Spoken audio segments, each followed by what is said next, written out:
오늘은 대림절 넷째 주일이며 성탄절을 하루 앞둔 성탄주일입니다.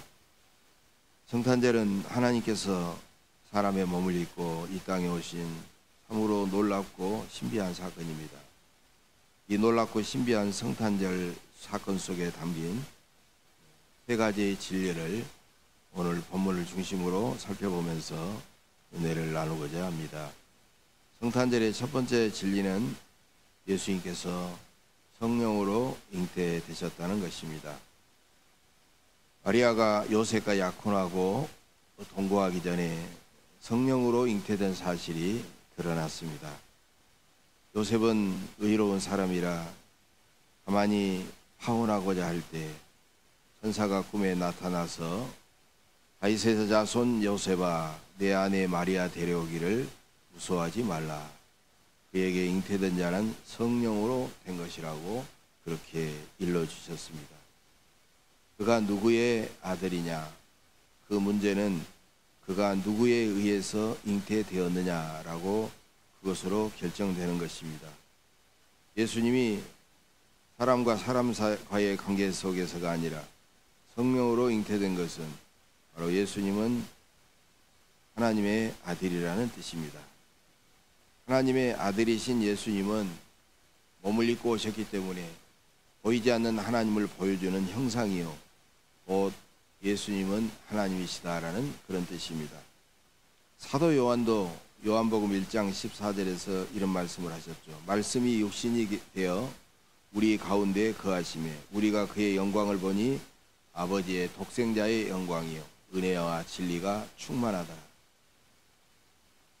말씀이 육신이 되어 이 세상에 오신 예수님은 은혜와 진리가 충만하신 하나님의 모습과 똑같이 은혜와 진리가 충만함으로 당신이 하나님을 드러내신 것입니다. 지금도 많은 사람들이 도대체 이 과학의 시대에 최첨단 과학의 시대에 동정녀 탄생은 어떻게 가능한가? 동정녀 탄생을 어떻게 믿을 수가 있을까? 이렇게 묻지만 그것은 전능하신 창조주 하나님을 믿는 사람들에게는 부질없는 질문인 것입니다. 그래서 하나님께서 어떻게 사람이 되셨는가라는 그런 질문이 아니라 우리는 하나님께서 왜 사람이 되셨는가라는 질문이 더 중요하다는 것입니다. 어떻게 사람이 되셨을까라고 묻는 것은 호기심에 의해서 과학적인 탐구 호기심에 의해서 묻는 과학적인 질문이지만 왜라고 묻는 질문은 바로 철학적이고 그리고 무엇보다도 신앙적인 질문이기 때문이죠. 무지한 피조물인 사람이 전지전능하신 창조주 하나님을 감히 과학적으로 어떻게 판단하고 평가할 수가 있겠습니까? 성탄절에는 동정녀의 몸에 잉태하셔서 사람의 몸으로 이 땅에 오신 그 사랑의 하나님께 경배하며 감사하며 찬양하시기를 간절히 바랍니다. 두 번째로 성탄절의 두 번째 진리는 바로 예수라는 그 이름에 들어 있습니다. 예수라는 이름은 하나님께서 왜 사람이 되셨는가에 대한 대답입니다. 천사는 요셉에게 그 아들의 이름을 지정해 줍니다. 아들을 낳으리니 이름을 예수라 하라. 그러면서 그 이름을 설명하고 있죠. 이는 그가 자기 백성을 그들의 죄에서 구원할 자이심이라. 여러분, 예수라는 이름은 오래전부터 자주 사용되어 온 이름입니다.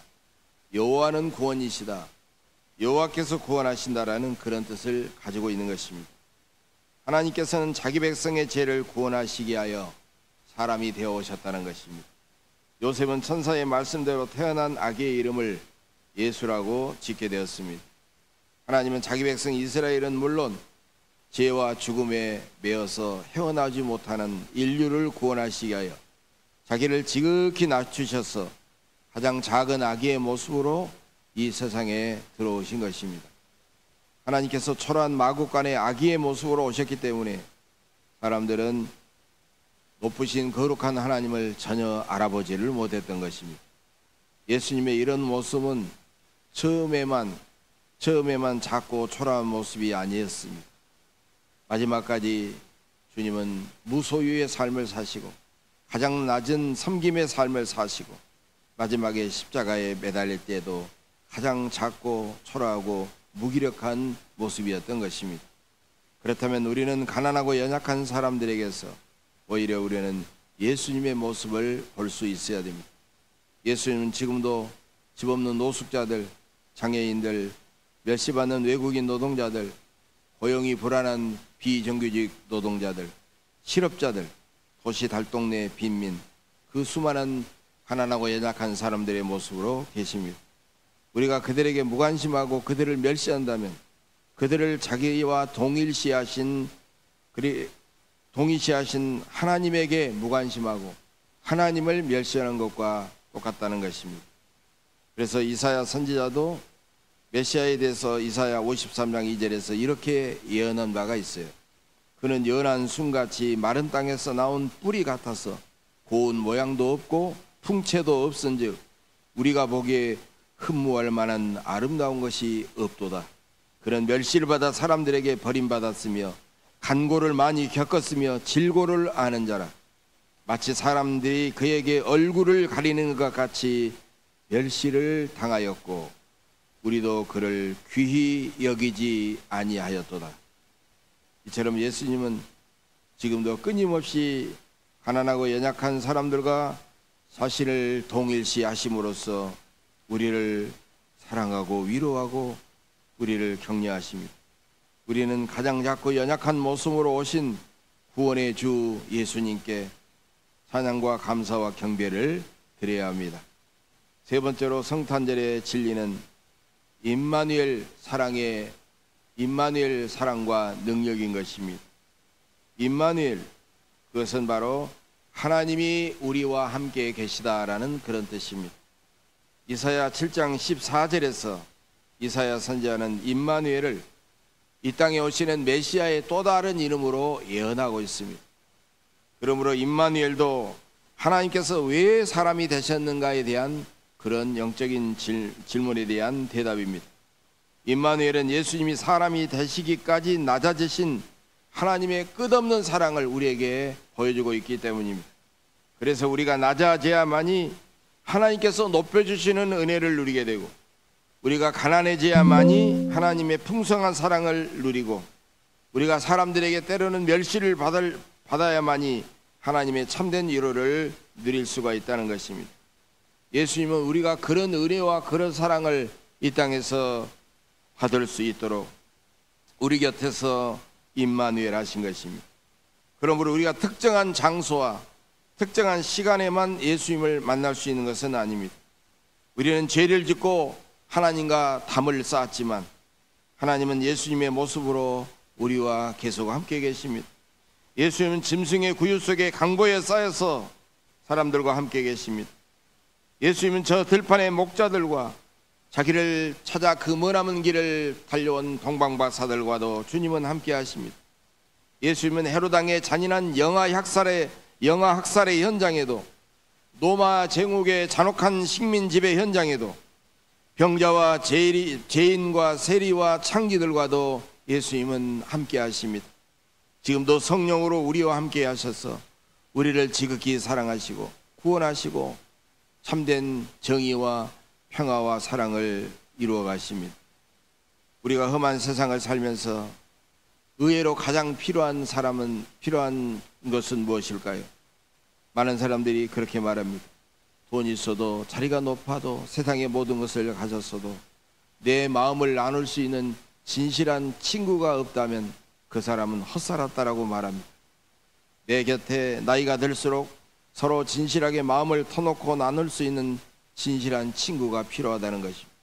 그가 바로 나의 배우자일 수도 있고 자녀일 수도 있고 부모일 수도 있고 아니면 진짜 친구일 수도 있습니다. 예수님은 참된 친구가 되시기 위해서 우리 곁에 사람의 몸으로 우리와 함께 임마누엘 하셨습니다. 중국 사마천의 계명우기에는 4가지 종류의 친구가 나오고 있습니다. 4가지 종류의 친구는 적우, 이루, 미루, 외우라는 뜻으로 있습니다. 적우라는 것은 적적자입니다. 적우는 도적 같은 친구입니다. 자기 이익 때문에 친구를 사귀다가 자기에게 도움이 되지 않고 자기가 손해날 것 같으면 그 친구를 멀리해버리는 친구가 바로 저구입니다.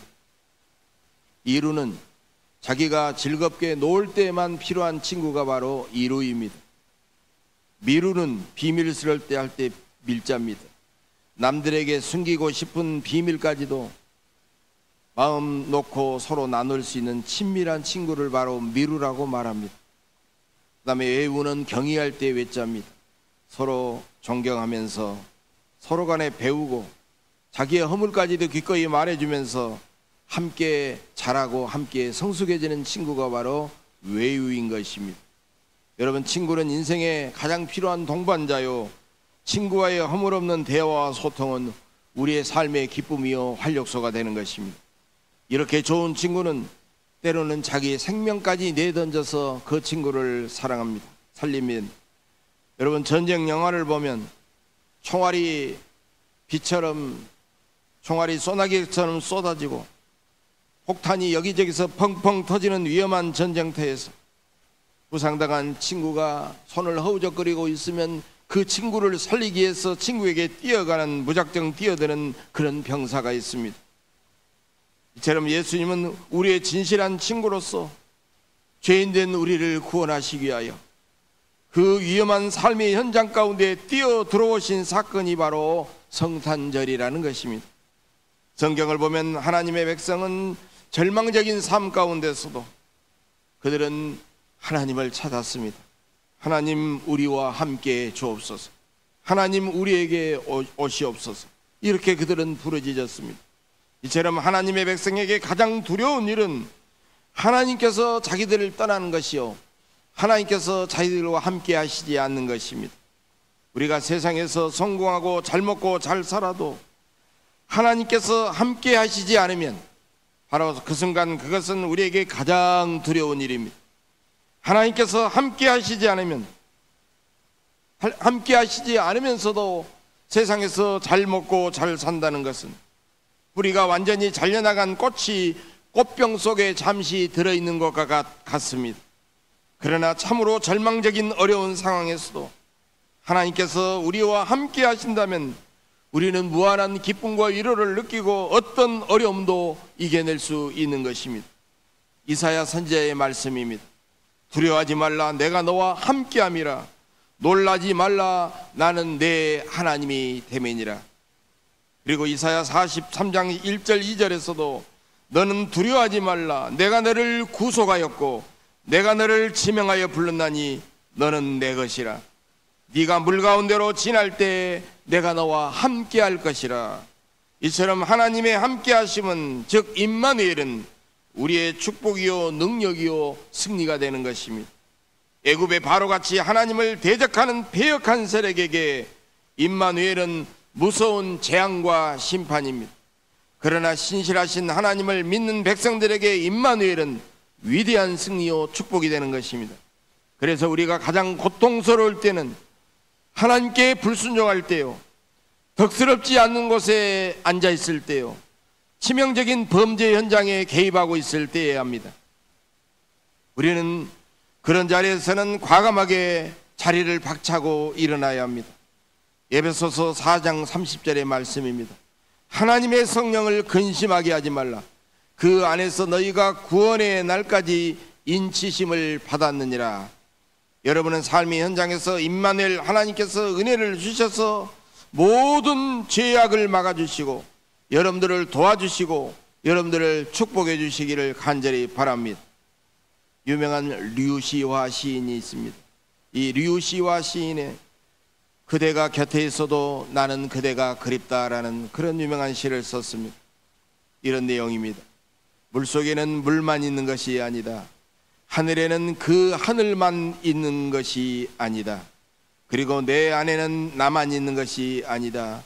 내 안에 있는 이여, 내 안에서 나를 흔드는 이여, 물처럼 하늘처럼 내 깊은 곳 흘러서 은밀한 내 꿈과 만나는 이여, 그대가 곁에 있어도 나는 그대가 그립다. 사랑하는 사람을 애절하게 그리워하는 마음을 노래한 그런 시입니다. 이 시처럼 예수님도 요한복음 15장에서 예수님과 우리와의 그런 관계를 이렇게 묘사하고 있습니다. 나는 포도나무요 너희는 가지라. 그가 내 안에 내가 그 안에 거하면 사람이 열매를 많이 맺나니 나를 떠나서는 너희가 아무것도 할 수 없음이라. 여러분, 여기서 거한다라고 하는 말은 헬라어 원어는 메노라는 말인데, 이 메노는 그 안에 거주하다, 그 안에 머물다라는 그런 뜻입니다. 이것이 요한복음 15장에만 13번이 나오고 신약 성경 전체에도 120번이나 나옵니다. 내 안에 하나님의 충만한 생명이 계속해서 나를 머물러 있도록, 내 안에 머물러 있도록 늘 말씀이신 예수님을 갈망하며 예수님 안에서 예수님과 함께 살면서 우리는 풍성한 삶의 열매를 맺을 수가 있다는 것입니다. 여러분은 내 안에서 나와 함께 하시는 임마누엘 하나님을 얼마나 갈망하십니까?